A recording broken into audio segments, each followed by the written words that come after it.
Let's just get live. So we live now. Hello, Hello. everyone. Hi. Hey. So we back on the live show.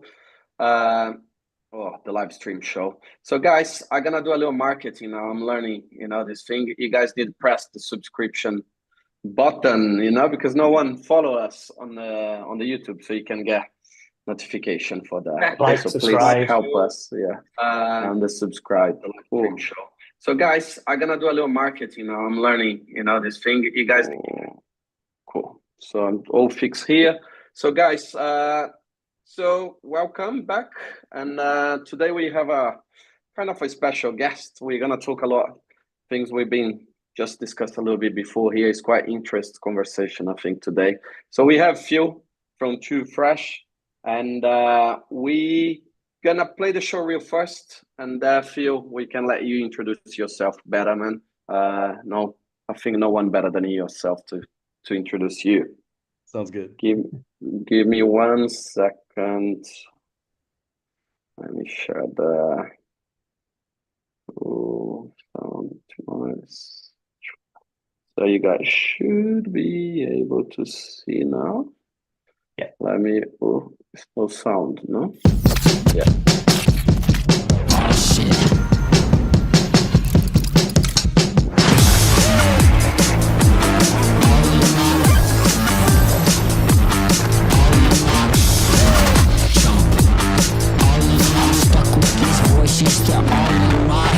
Somebody call the doctor. I think I'm seeing double. On my shoulder is a monster. Think that I'm in trouble. Nobody got medicine. No one got a cure. So I'll keep on running till I know what for. Oh shit, I take a drag. I wish that I could stop. Keep bailing on my friends cause I can't get out of bed. My demons shut it down and they opened up shop. Now I'm stuck with these voices. They're all in my head.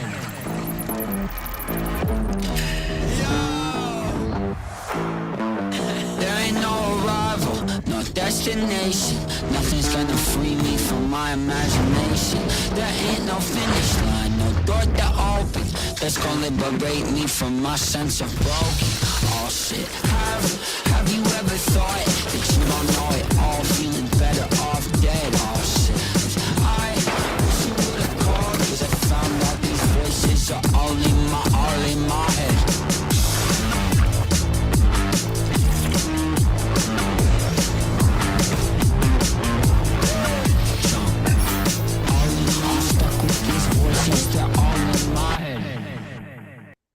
Wow, Nice. cool. Nice I always man. like working on your own logo projects is always great fun. Yeah. Are you on mute? Yeah. Cool. So before we introduce Phil. Phil is the creative director of and founder of Too Fresh. But Phil is gonna also be with our friends, who knows me knows I'm Brazilian, so he's gonna be in Brazil next week with the guys on Animotion and even running a workshop with the guys. So I'm shame I can't be there, man. I would love to see that, but we have you here. So please introduce yourself, man. Yeah, for sure. I wish we had a new reel for this. That was the one thing I was like missing. I think this is like a year and a half, 2 years old, but Looks good to me. yeah, no, it's still fun. There's a lot of great stuff in there.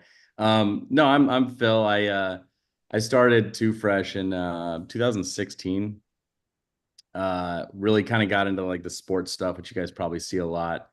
In 2019, then the pandemic happened and we kind of blew up doing so many sports items for like networks and all sorts of stuff. But really that's kind of it. I went to school in Georgia at SCAD, and I moved out here into LA where I live now in 2009. It was like during a recession, so was an intern, like $30 a day for months. It was that was the Lehman Brothers era, wasn't it? Well, sorry, it was very cheap labor. But we at that age, we're doing it because we love it. So, and then rolled into this thing somehow. So that's kind of I'm originally from Texas. I got my Dallas hat on just to represent.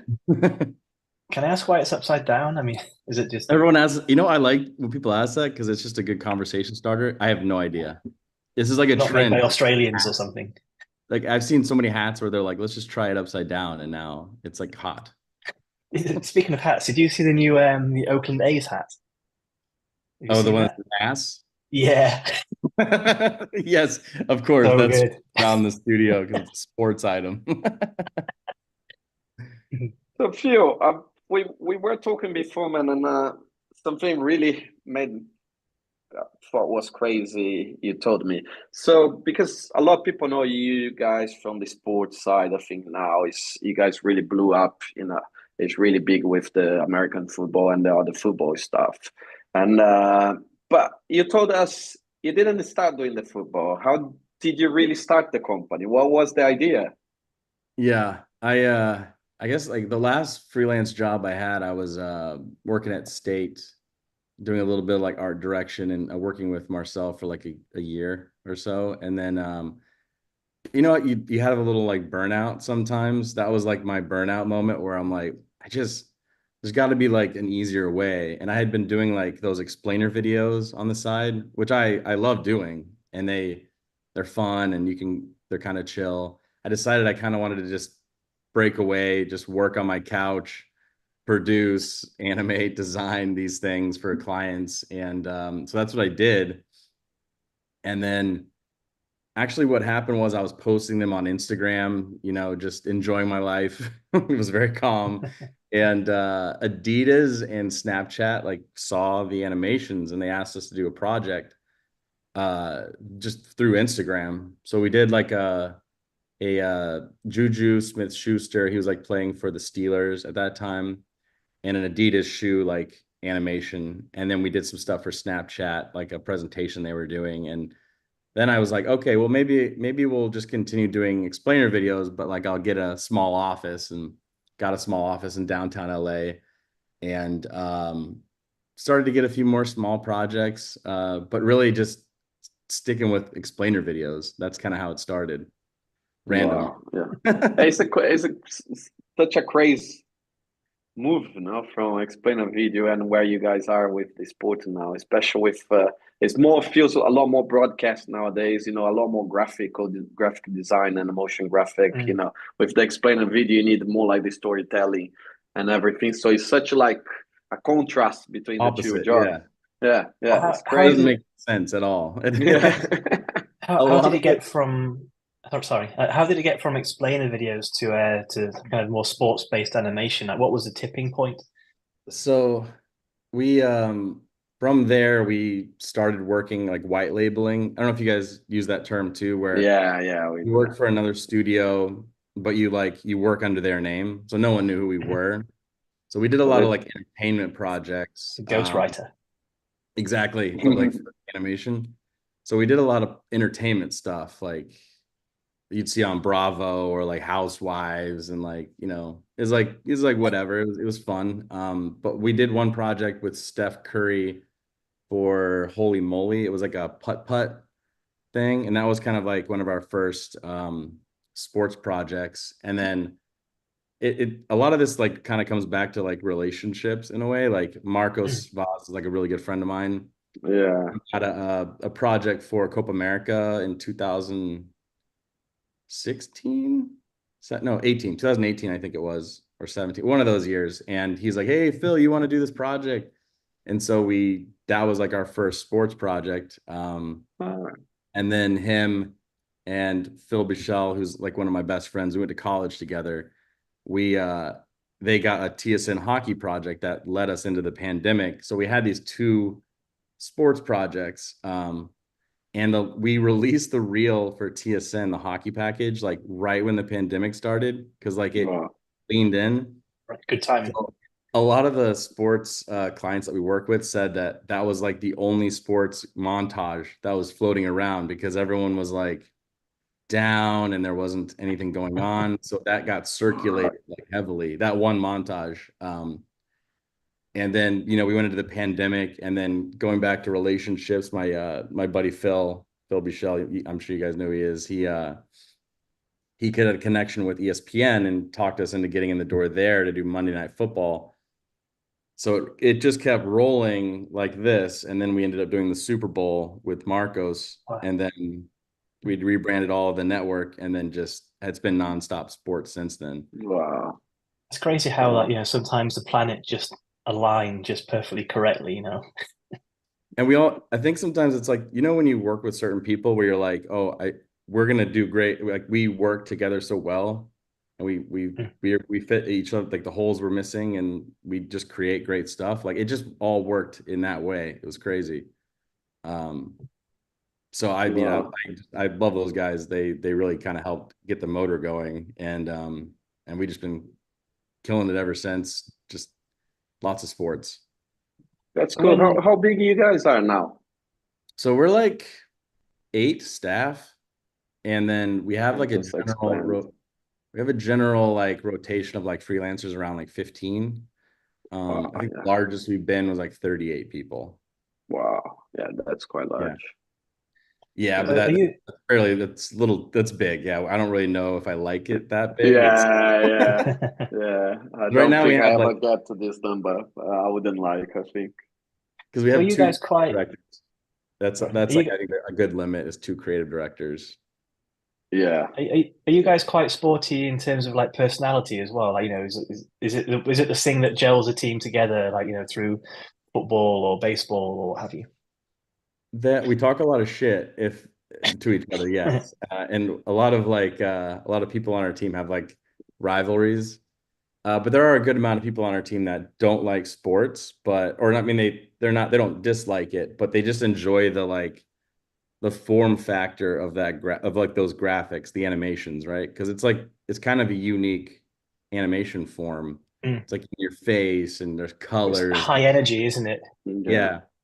Which is, I think you can hide a lot of stuff in your, you know, hide a lot of mistakes here and there. You can, it's just fun. It just energizes you, I think, watching it. Have you ever like not hired somebody because of who they support? I mean, you can be honest. It's fine. No. My favorite part is to hire those kinds of people though, because like you get to talk smack all day, but like in a fun way. Like even the other day I was on a client call and some guy had like a Philadelphia Eagles hat on. That's like one of our big rivals. And we were like on Zoom and he was like, "Are you a Dallas fan?" And I was like, "Are you a Philadelphia fan?" He was like, "Yeah." He's like, "This is fucked." Oh, that's fun, man. That's fun. Yeah, it is in a good way, in a fun way though. Yeah. So where did the name come from? I assume it's just you and the other creative directors. Is that the 2 part? That's what I'm assuming. There is a story there. It's odd and weird. When I first started, we like that. When I first started in LA, I was staff at a company that like for 6 months, and then the company kind of went under. They stopped functioning for like 3 months or something, and I came back as a freelancer. But the producer at the time was like, "You need to have an LLC or a corporation or a company to come back because we need to pay you through that." So that was in 2010. So I sat down with actually Marcel at the time because he had just opened up his freelance company like a couple of years ago, and we were coming up with names and came up with the name Fresh Hydrant. It was a terrible name, but and like the H carried over, so it was like one word. It just didn't make any sense. But that was the name of my freelance like business in the background for a while. And when I converted over to like make an actual studio out of it, my accountant was like, just keep part of it so it sounds like it, and like doing business DBAs and stuff. So I was like, okay, well, the fresh part makes a little more sense. And my favorite number is 2. And I was trying to talk the other Phil, into like teaming up to make this studio, but he was going through green card stuff. And the 2 was originally for 2 Phils. Okay. So 2 fresh, 2 Phils.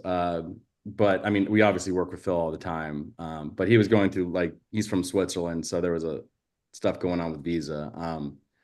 So the name kind of stayed. And now, like, I kind of say, like, me and Scott, he's our EP here. He's phenomenal. Me and him are like the two. And yeah.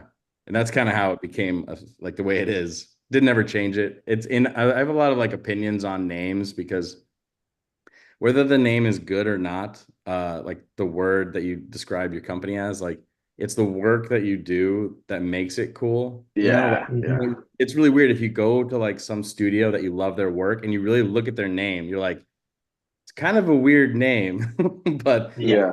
because the work is cool, like the name is cool. It's like a weird Yeah, thing. it's true. Yeah, It's you true. kind of build the association to it, and then it kind of Yeah. fixes to it, I guess.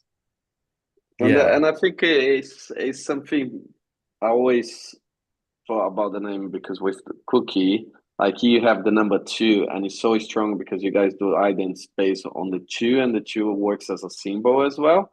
So it's really nice as a design part.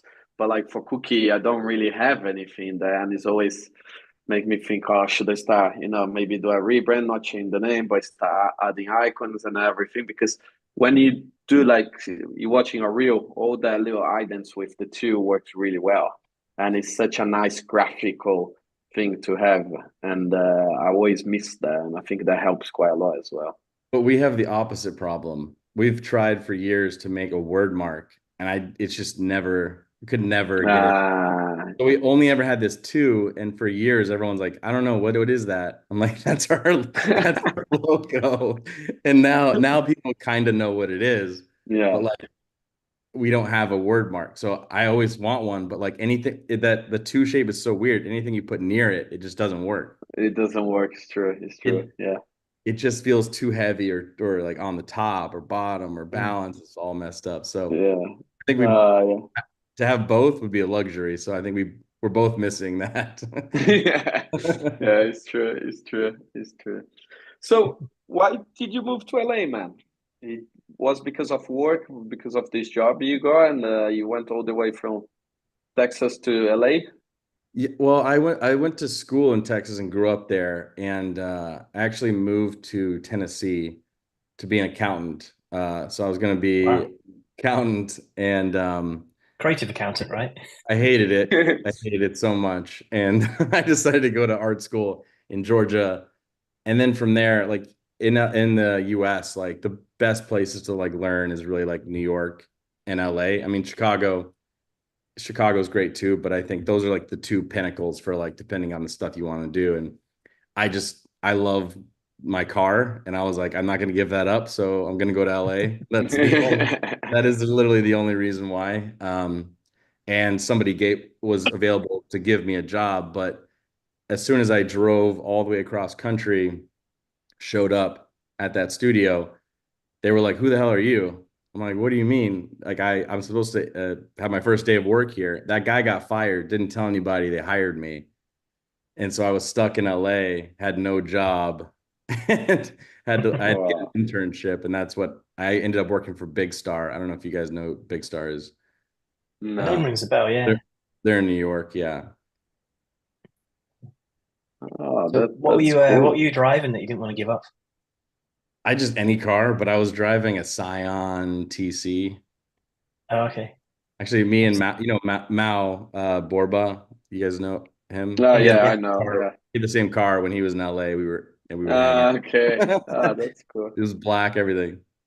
I mean, there's such a big car culture over in LA. Like not, like crazy car culture. Like, you got your low riders and stuff like that, which always, Oh as someone yeah. from England, they seem quite fun. Well, when I grew up in Texas, I grew up in an area that was a lot of like street racing. And so I always had like a Honda Civic with, all boosted out, and I was on a car crew. And when I always saw on TV, I'm like, LA, man, it's like the center of the car racing scene. And I got here and I was like, it's not at all. It's just like Ferraris and like unattainable shit. I remember years ago, I did a road trip in America, and I think we went to, was Breaking Bad? Is that Albuquerque? Is that right? It's I I think think was, yeah. I think New Mexico. I think it was around there, New Mexico anyway. And there was just a car shop garage that just their whole thing was fixing up lowriders.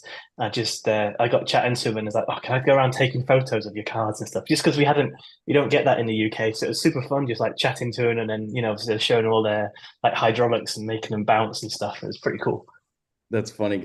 Another story about Phil. We went to school together, and he's from Switzerland, so they don't have like the Cadillacs, the old Cadillacs. So when he first moved to Georgia, that was his first car. He wanted to have like a lowrider style Cadillac with like all the rims, and it's so Nice. funny. Wow. You don't get that in Europe. No, not at all. Well, our roads aren't really built for it, to be honest. Like the first pothole, and you're screwed. Dude, they go like 60 miles an hour, and they 12 drink mpg gas like it's thirsty. Yeah, I can imagine. Yeah. Man, talk about car. I was looking earlier your work, and it has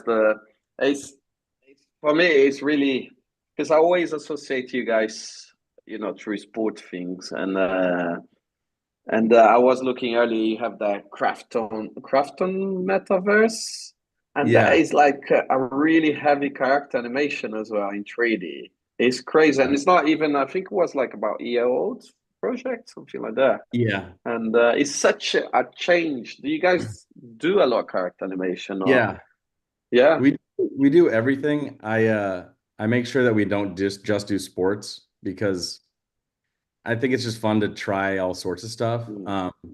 That specific client, it was really funny when they hit us up. That was the second job we did with them. There's another job we did for the McLaren and the PUBG collaboration. I watched that earlier, and I was thinking, I can't think of a worse car to have in an apocalypse, because McLarens just break down. Just saying. It was cool, bizarre, because we've been doing all sports work. We did the Monday Night Football stuff where we had like the football players and the characters, but that was all mocap. So they Kraft hit us up out of the blue and said, "Hey, we want to give you this project." We're like, "Cool. What is it?" They're like, "Oh, it's a CG car spot with a bunch of characters running around with guns." Like, and why would you pick us to do that? Yeah, that's. They just gave us the job, and we're like, we'll figure it out. I mean, it's the right choice. It looks great. Yeah, it looks really nice. I'm just watching now. The characters aren't. I think we could have. That was kind of my first time directing CG, like character animators. After that, I learned a lot. And then the Metaverse project was fantastic because we did everything from concept. So we concepted every environment. We built every character, textured every character, rigged every character. Cool. We did all the all the music, everything. All right. Do you guys do much music as well? Yeah, so we have a partner that we work with for everything.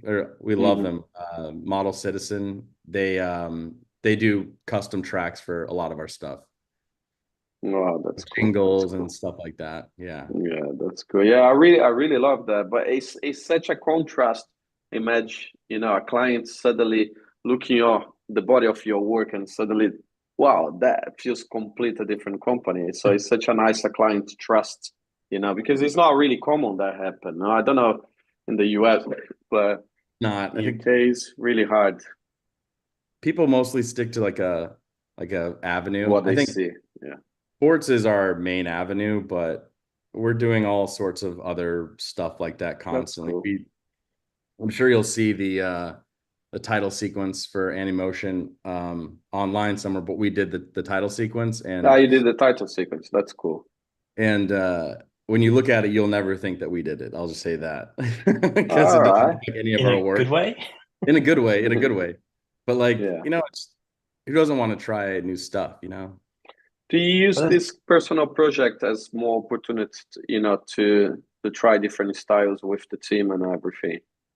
Yeah, I think this one was a style that we're not as familiar with.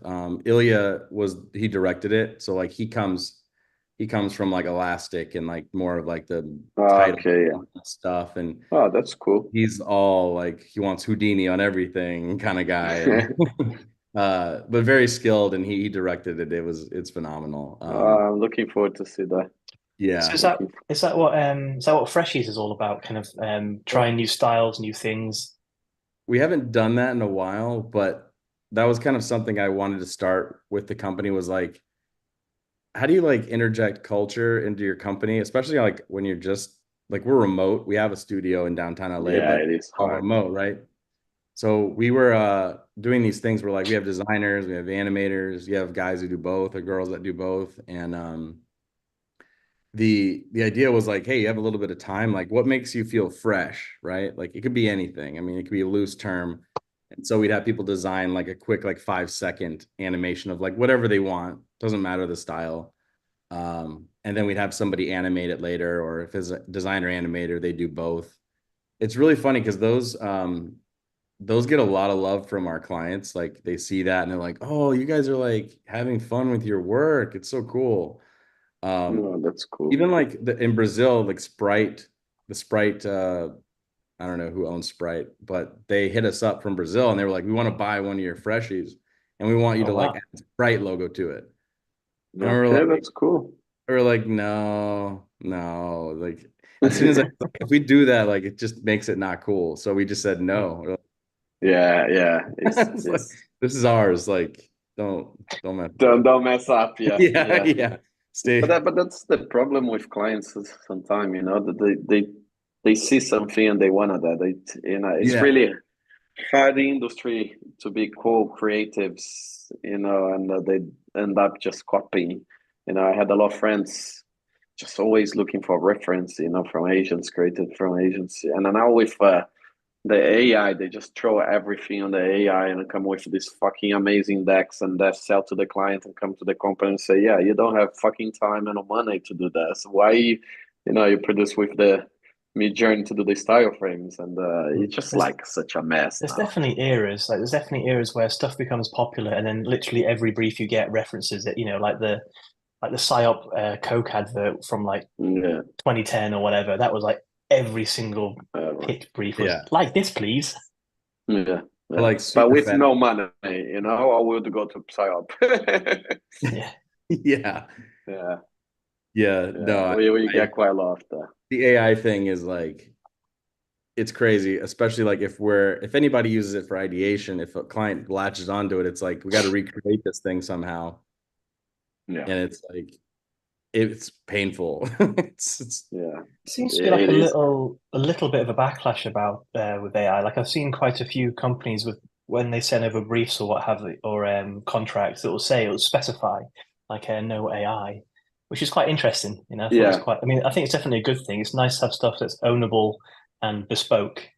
You know, I think commercial wise, everyone is scared to carry on using the AI, and in 3 years' time, you get a fucking massive bill, you know, like with copyrights and everything. So everyone is just like, oh, let's be careful, you know, because no one knows where that's gonna go at the moment, you know. And if you're doing for personal things, doesn't really matter. But if you're doing commercial work, getting paid a lot of money and using them, and someone is gonna knock on the door, you know. Absolutely, I totally agree. Yeah, how are you guys feeling about the AI, the whole situation? Do you guys use somehow, you know, in the studio, or what is your point of view of that? Actually, me and Ilya did a talk about AI and like graphics, like in January. He's the expert. I'm just kind of like riding along, but like there's ways to like use it where you kind of build like a base C4D scene, right? And then you create like a folder of like images that you could possibly be the owner of, and it sources the AI learns from those to apply it to your scene. So it's less of grabbing from like everyone else's art. Yeah, that's quite nice. We don't implement any of that. The stuff that we use a lot though are like the Topaz stuff. Where Topaz is amazing. The upresing on like images has been like awesome. Like stuff that, you know, none of us are going to be able to like manually make an image. Do that. Yeah. You know what I mean? Like this is like computing stuff, like slowing things down. And I think that the kind of save as well. We've been using Topaz quite a lot, and we had this project we delivered in the beginning of the year for Sony and PlayStation, and we did the trailer for the game, and then no one ever commented about delivery 4K, and it was all HD. And that's suddenly they said, "Oh no, we need one copy in 4K." I said, "Fuck, it's no way."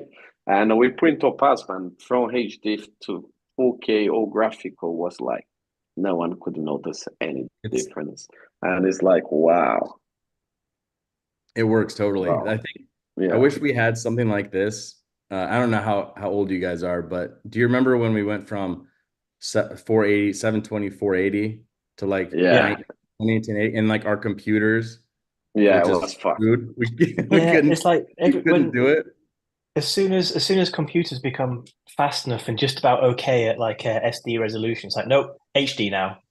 Yeah. But actually, but there's a bridge now with Topaz. Yeah. Like, you have like a bridge. We didn't or have that. Just and so we did a.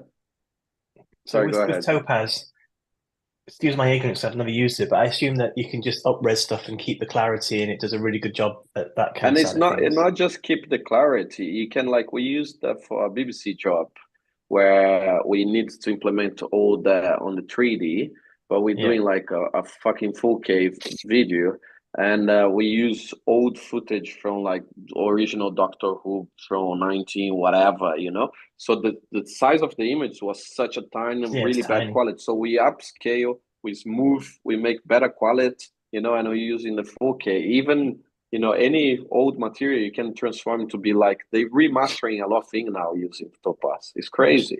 Like a few years ago, I went through loads of old projects and made them, because I originally made an SD and upscaled them to HD. But I just went into the projects and did it all manually because I still had the source files. But the problem was, quite a few of my old projects, you'll have like plugins that you don't use anymore or aren't compatible. So I really want to make stuff look crisp and upscale. Yeah, Topaz is the way, man. Yeah, 100%. Topaz is the way. And tell me if I'm wrong, but I think you pay just one price. It's like the old school software. You buy, it costs like, I don't know, 200 and something, 300. You buy and it's yours. It's not like all this bullshit of membership. You pay a month, they don't do anything for the software. I'm not talking about. Hypothetically, can you get rid of watermarks on low-res porn? I didn't try with. Don't act like you haven't tried. That's for like content-aware Phil in Apple. You can upscale dicks, James, for sure. I don't know. I've tried. That's definitely yes. Yeah, man. But it's feel like it's slowing down I think the AI a little bit. It's not slowing down the whole process, but it's slowing down how we're seeing people trying to use more now, I think. But stuff like that I like, because it's a practical application while still keeping your own work and your own creative. Yeah. I think that's where it shines a lot. Like where some people are kind of worried that it's going to take over the creative, and I'm sure in some instances it does. Like stuff that's like grunt stuff that you just have to churn out, it will take over. But as a tool, I think that's pretty good. We did a pitch for a network, and we were like, let's just do it. This is like kind of when it was a lot newer. Like, let's do the 6 direction on our pitch, and it just say, this is all made by AI, just so they can just see like what we could come up with. And they selected that one. But they were like, okay, great. Now let's make it like you guys make it. but like, AI, it's like photo based. So it's like, okay. So we totally learned our lesson. It's crazy. Yeah, the quality, it's just the amount of detail. I have been testing, like Runway has all these things they've been releasing over the past couple of weeks of text to video and image to video. I've just been like playing with it on the side. It's wild. Yeah, the image to video is crazy. I've seen a few kind of like trailers recently people have put together where it's obviously AI and like bizarre trailers, like I don't know, it would be like a hyper realistic Simpsons trailer or something like that. And some of it looks like if you're really careful with your shots, then it can look absolutely amazing. You know, like not much movement, just maybe a camera move forward and Yeah. stuff like that. When the faces move, it kind of starts to fall apart a bit. You'd be surprised. Some of these people who know how to prompt really well. I think there's a whole AI film festival now, actually. Oh wow. Runaway did one, I think, no? Who? I think Runaway did a little Oh, they made a festival, yeah, or something like that to people upload. I mean, you can tell the camera to like in the prompt to like orbit or pull quickly down somewhere and then slow down, and it will like do that. It's wild. Yeah, it is But crazy. you can tell. I mean, everyone can tell. You can tell, yeah. Especially for like sports graphics. I don't know if it'll ever be able to be To do something like that. I don't think so. Versioning, you got to do all the team colors, player. It has to be like the software has to work with the clients, and I don't think clients are going to be doing AI, and I don't think AI is going to be able to just say, "Hey, I want the Steelers, I want the Cowboys, I want the Chiefs." Yeah. I mean, the big problem at the moment is that you just can't do text.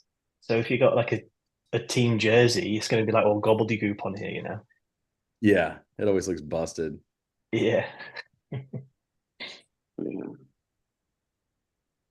Yeah, now I'm just reading here people comment on the chat. Yeah, but I think it's still, I don't know, it's what James said is true. We don't see as much as we used to see, like in the beginning, the whole bus. We see more like creatives in agents trying to sell ideas, and that comes back.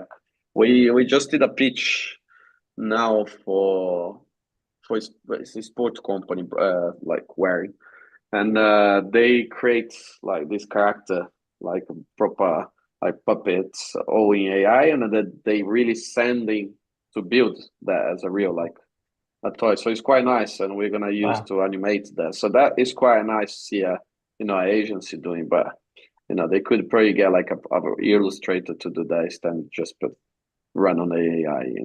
So it's a bit sad. I think for illustration, jobs, I can see that going really fast as well. Yeah, I do feel bad, like, because like the issue of like jobs is like it's such a gray area, and just stealing, and there's a lot of issues there. Yeah, it's crazy. It's crazy. So going back to you guys, man, what is the plan for the future?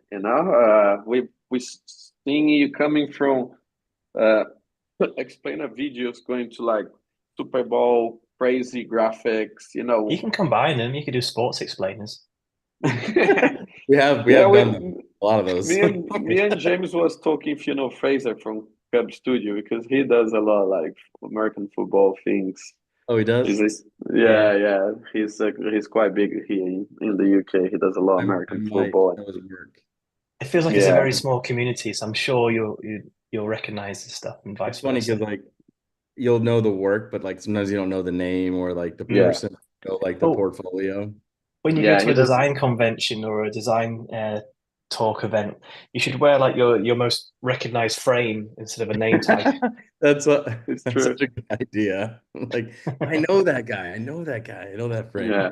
I think for the future, like I think we're just kind of making sure we don't get too big, like from a business standpoint, and like make a mistake. I like to make sure everyone gets paid on time. I like to make sure that we provide like the coolest shit at all times. If you as soon as you misstep, I'm sure like they're not going to come back. The word gets out. So you really, all these creative studios, like you just can't miss. Really, yeah, it's cool. Especially LA, I think is really competitive as well. There's a lot of pressure. Yeah, a lot of pressure. So what's kind of like your ideal size of studio? Like how many people? Because obviously it's a tipping point where it becomes too big and a little bit more impersonal kind of thing. I'd say exactly the size we're at right now. Yeah, I would say not getting any bigger. The problem it's really hard to say no to projects, and it's just very hard. You're like, how can you say no to this job that comes in that you're like been dreaming about for your pipeline? It's very hard. I think that's where you realize how much you love your job. You just don't want to say no. It's true. So what would? Sorry, after you. I was just gonna say, I think maybe we might want to do some more live action, like try that out. We've done like one big shoot for like a water company, and then I'm doing a shoot on Monday with a sports team. But other than that, we haven't really done a lot. It's extremely stressful, and I kind of hate it. But I'm curious if we do more, if it becomes easier. I like the idea of moving into live action. I think that's one area where I think AI can kind of help, because obviously if you've got less overheads if you're generating like a live action storyboard or just a I don't know, proof of concept reel, I guess. It's quite a good way to kind of use AI or use that as a tool to get into more AI projects, which could be cool. I tested it for like set design, and it worked really well. Obviously, it's not all right, but like there's an idea you can pull out and say, okay, now let's make that in 3D, and then say like how that looks and such. It's good for referencing. Yeah. I think more of that, more sports, but like we always joke internally, like we want to do like weird sports, like the sack tossing or horseshoes or like cross or cheese rolling.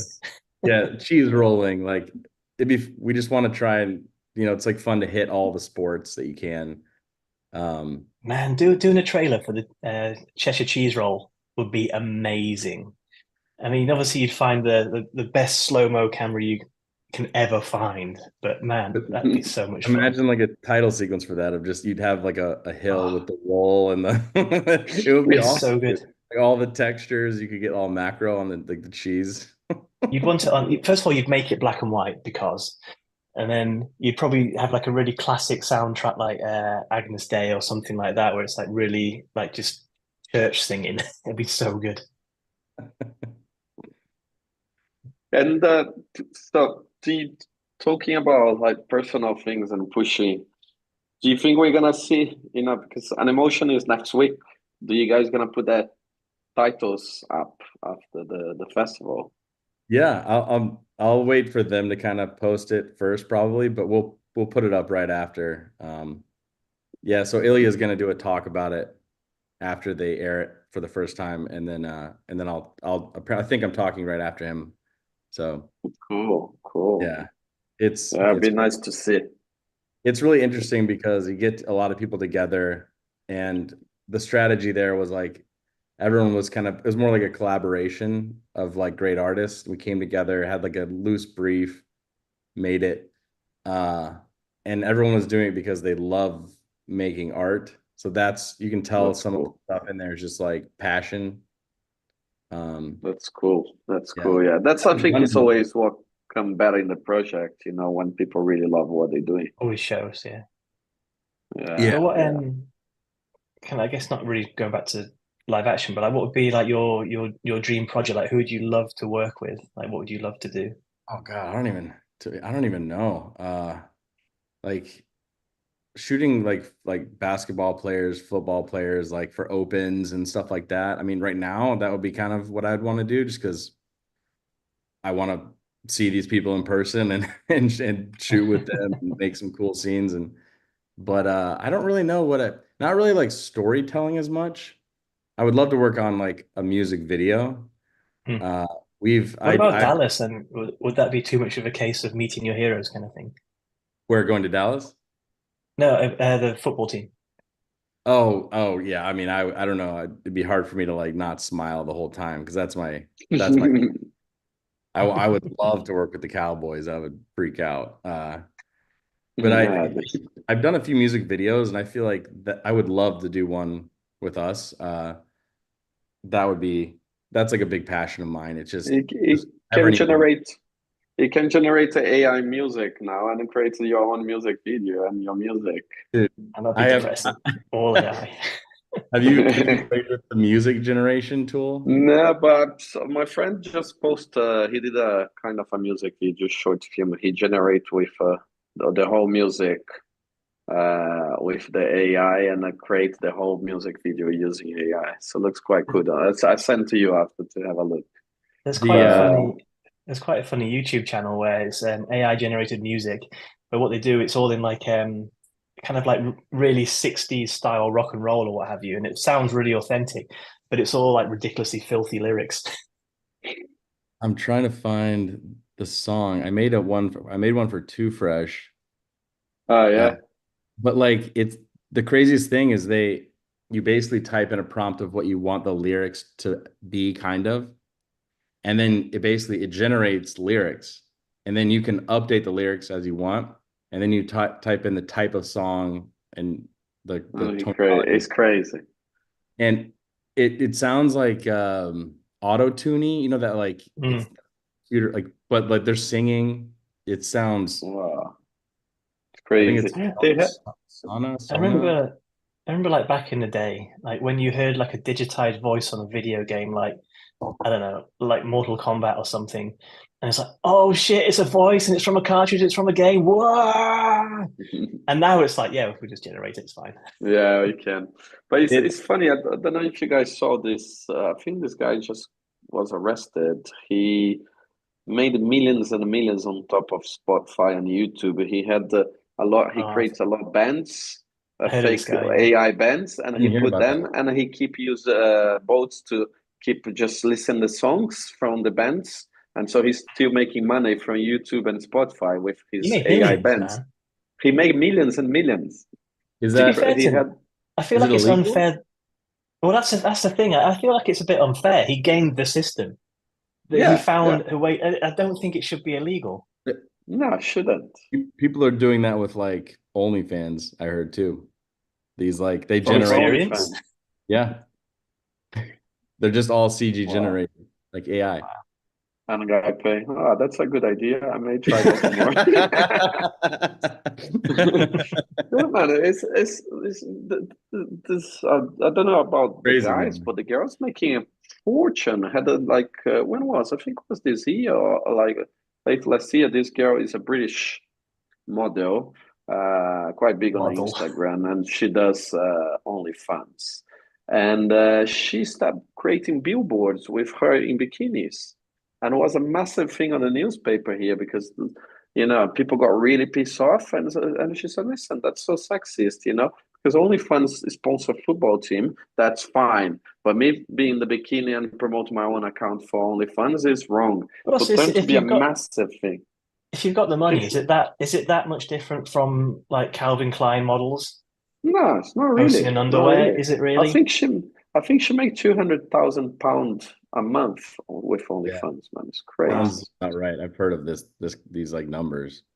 It's Yeah, I crazy. assume people don't want like it's generations ahead of us. Yeah, They they don't want. don't. Yeah, they don't want to. But talk about OnlyFans and generation. It's something I really notice with clients nowadays. It feels like the quality of work downgrade quite a lot recently. It's a lot more difficult. You get big budgets to do big commercial.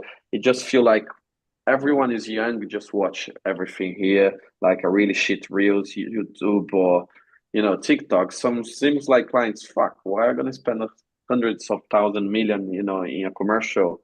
Uh, if I can just get the same amount with like a 20 grand video with an influencer talk shit there. Do you feel the same is going on? Because like the last year is just seeing this happening, and it's like they don't really care for the quality when they come with briefing a lot of work. I think, yeah, there's a lot of influencers doing stuff, but I've noticed that budgets are now moving more into social only. We've done a few, Yeah, we don't do a lot of like social only projects, but occasionally we've gotten a few and they're like normal size budgets and it's just only like 9 by 16, 5 by 4, and yeah. TikTok safe. It's like, do you want to spend that amount of money on this? Like, is that what you really want to do? Like, like, okay. I mean, the thing is, it's like the So same amount of work. Mm. it is. Just like they're actually being able to track their like people watching it, like where they're from a little bit differently. I mean, if Yeah, they're you getting, have more data behind. Yeah, yeah, they're getting more views. Like that's what they really want. I It's just find weird. I That find dimension sucks to I was work gonna say I in. find the delivery is really difficult because make it look great in 16:9, make it look great in ridiculous portrait. nine Oh, by and 60. square. Jesus. Yeah, yeah, yeah, And yeah. It's a lot true. of times, like we've like some toolkits that we've worked with are like a big square. I'm sure you guys do the same thing. And we have this like this essentially like the this red cross. shape. Yeah. Yes. And you're Yeah, we like, all do. right, let's just get it in there. And that's the 1x1, I guess. And then that's the Yeah. that's if they don't It's have good. enough money to make custom versions for each. Yeah, that is really hard. It's good when the client, at least like when we did the what was this, I think, PlayStation job, they asked all the formats, so we did the square thing, but they came and told us our priority is the 16:9. So that was nice because we could focus on the 16:9 and be, share the 9:16 work, but they really want to see the 16:9. So one day you get that, at least you can focus in one format and make all right for the other formats. But like when you need to make cool for 9:16, 16:9, it's impossible. It's just like you're never gonna have the same quality on both. We've gotten creative with a bunch of them, like where some if it has like cuts in it, right? Like sometimes we triple up the same shot. Yeah. Maybe some we zoom in, we use topaz to scale, to up-res it. Maybe some we have like at the very end, maybe the end tag is on the top and bottom, like it's like simple. It says like call to action and then the product. Yeah. Clients are into that. They're like, oh, there's a lot of energy there. You're like, oh, well, I'm just trying to make my life easier. Yeah. Hey, I love that. Great. Yeah. And I will charge you more, because it was a lot of work. Well, it's 3 times the frames. Yeah, exactly. Yeah, it's true. We we have a question from Video Mark here. I will pass a question I had gotten recently. How relevant is a certification like Maxon and Adobe certified to you guys when it comes to hiring? Does it matter or not at all? I'm gonna let Phil first because it's for me it doesn't make any difference. It's about talent. It's about talent and the ability to work in a team. Those are the two main things. Yeah, completely agree. I don't think certificate really matters nowadays. No, I mean it's good for if you're going to learn something, but if you already know it and you're just getting the certificate, I don't think for creative studios I don't think so. But maybe like if you're going to work at like a big network, or I'm not sure about that, but probably not.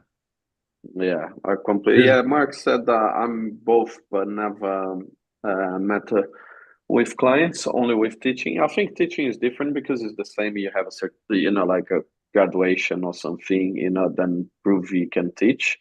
So have a certificate. But I don't know. I just recently I was in Brazil last month and I went to my mom's house and I had a bunch of like certificate from back to 1996, 98, and that's just like Dreamweaver, Flash One, all this kind of what was Macromedia Flash. Macromedia. I had all this and I said, I don't even use that. That doesn't even exist, some of them. So Macromedia Director was a big one back then, wasn't it? That was if you want to make one. CDs. CDs and even Interactive on that time. That's what you use, Yeah, you can export an autoplay exe. Back then it was books though. I thought about that the other day. You go buy a book to learn. Yeah. Now it's like YouTube and like online stuff. I never had any of that. It's crazy. Nah, yeah. Nowadays you get like a 14 years old with a really annoying pitch voice, teaching how to do cinema 4D. You don't even need to. I think I still prefer reading the books. Yeah, he's super good. It's kind of funny if you read the books. Like I've got quite a few, old school tutorial books over there somewhere, and it's quite interesting reading them back now. Like I don't know, 15 years later or whatever, and I don't know, obviously all the information in there is completely irrelevant, but also the way you go about stuff nowadays is completely different. I know that with, After Effects and Adobe or whatever, there's always like 15 different ways to achieve the same result. But it's kind of interesting. Obviously, when you're in the studio, you want to make it easy for someone else to open up and collaborate with. Whereas this is like, no, I don't care. Don't bother about naming layers, whatever. Yeah. It's totally. I think it's like what Phil said, it doesn't really matter, in the end of the day. But it's also the talent and also to be able to work in the team. I think that personality and work in the team for me sometimes is even priority than the really the technical skills, because you can push that, But if the guy is a dick or the girl, it's really hard to work and to get something. And for me, it's like what you said. The project you guys did was all about love. Have people passionate what they're doing. We had the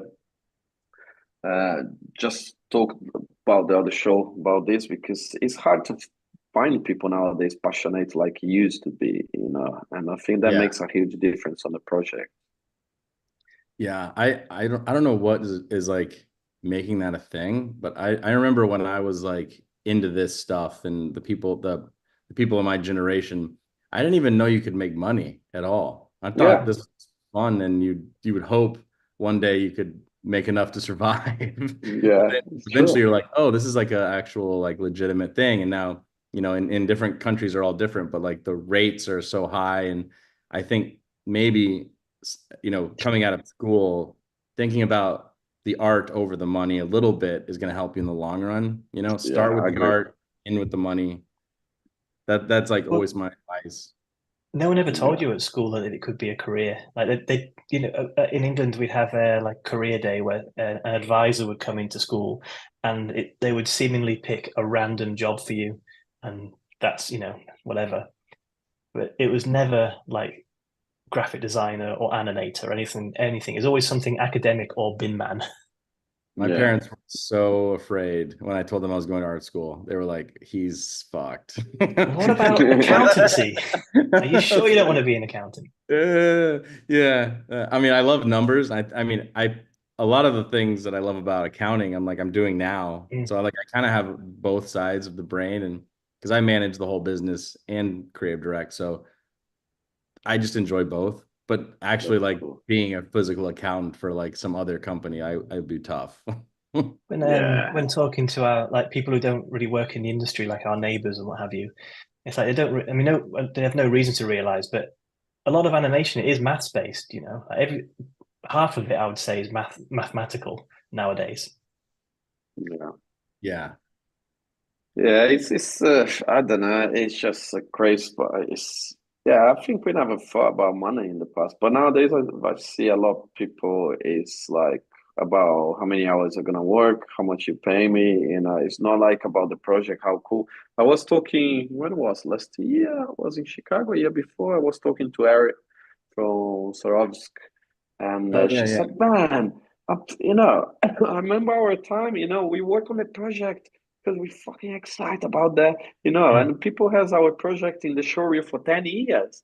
Nowadays no one give a fuck, it's just like people, how much you paying? Sorry, it's not enough, and it doesn't even want to know about the project, it's all about, it's turning to be like accountant's job in the end of the day, you pay me, I do, and I leave, it's done. It's just boring.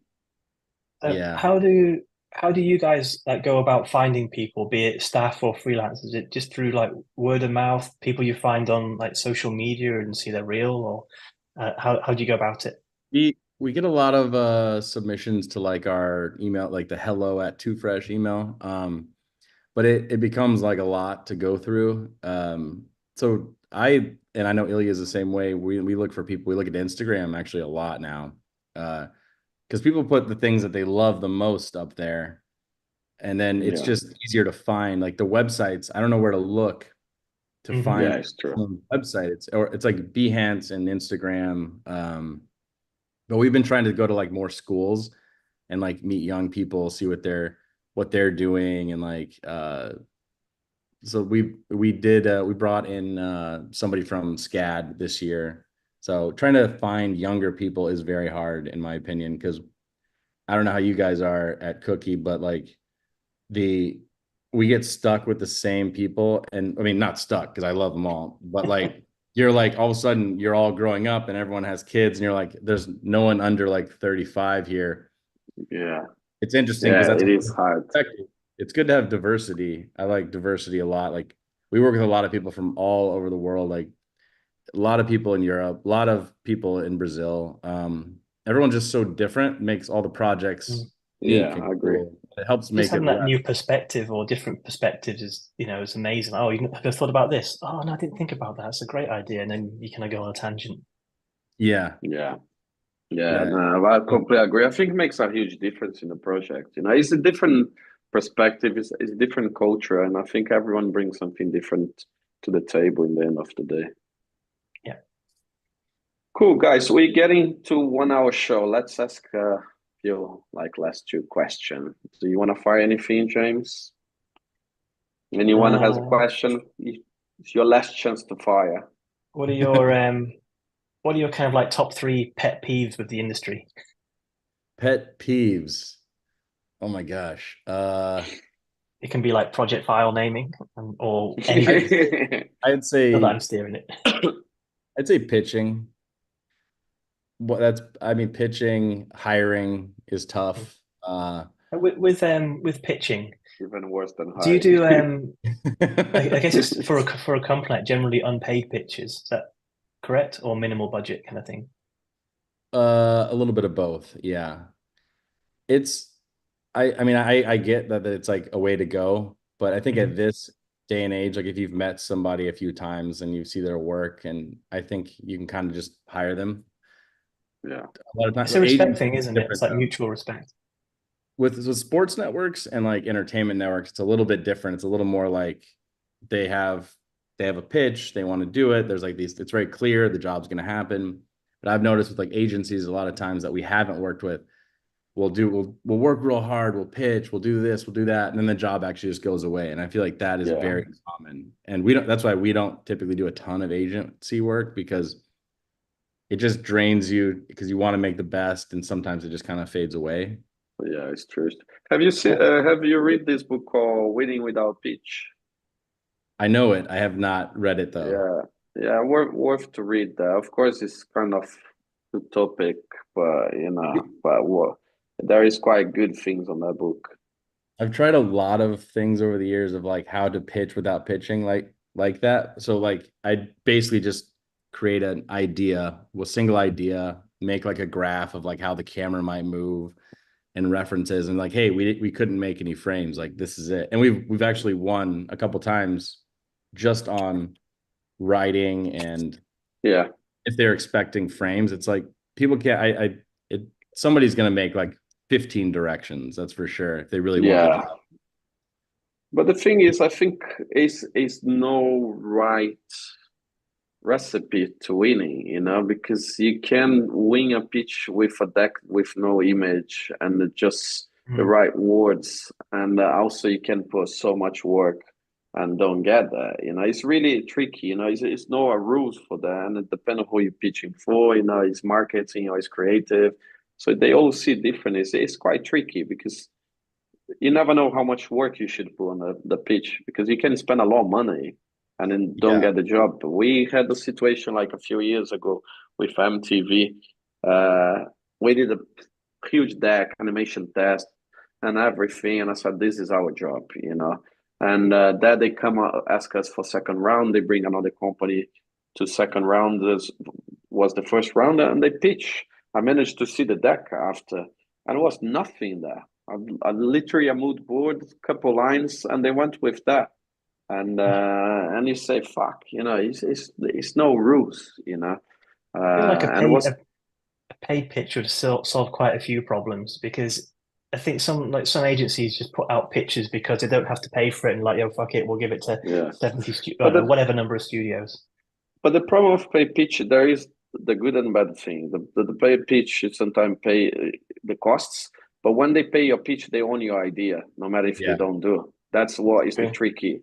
So you pitch 3 ideas, they give you $5,000 whatever, but they own the ideas. That's the shit about that. They never say that, but that's what happened. So they can after produce your ideas later with another company.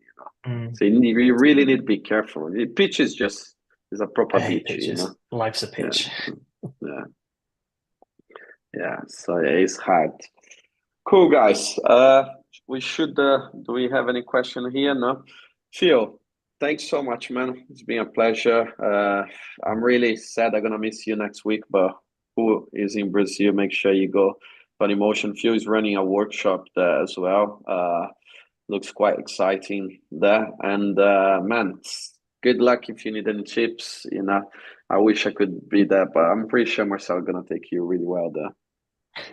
Yeah, I'll text you if I want any tips, but Yeah. probably will get a text. Yeah. No, that's fine, man. And thanks so much. Just before we finish, guys, the live show in London is next Tuesday, the 1st. We have San, is a really big illustrator guy, does a lot of realistic stuff. It's really cool. He does a lot of stuff for like movie posters and all that kind of side of things. Posters, yeah. And so we have the show on Tuesday the 1st on 93 Feet East in Brick Lane. Doors open 7 o'clock, 7:30 start the show. It's free. You know, we have drinks after network. And we have the live stream in next month as well, end of October, but we announced that late. Okay, and please subscribe. Like, subscribe, and tell your mum. Yeah. And thanks so much, guys. Thank you. Huge Have a good evening. It's still early for you. Thank you, guys. Thanks for having me, guys. See you later. See ya. Cool. We just lost him. Yeah. I think at the end, because